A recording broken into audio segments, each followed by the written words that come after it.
Hey, this is Jerry Akin at Pierce Chapel. Thank you for joining me for this meditation moment. How much time do you spend reflecting on the heaviness, the seriousness of your sin? Well, maybe your response would be, I don't really think about that because I know that God is gracious.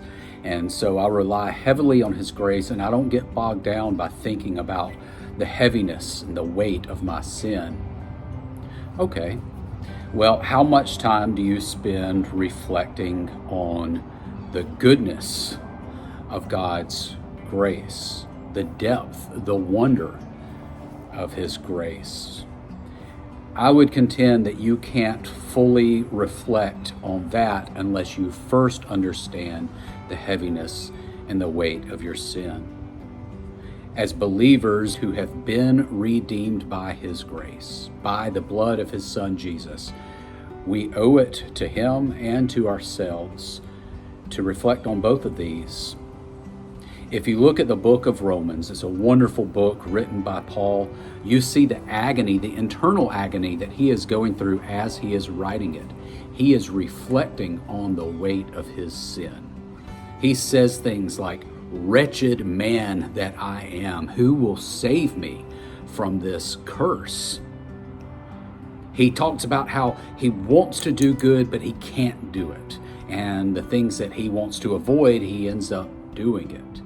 And you can just hear the desperation in his words. He is reflecting on the heaviness and the weight of his own sin.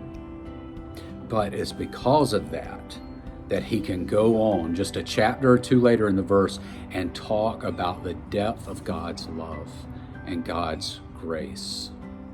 Unfortunately, we err so often on one side or the other. Either we just get bogged down in guilt and shame. We reflect on the heaviness of our sins so much that we don't even make room for the wonder and power of God's grace.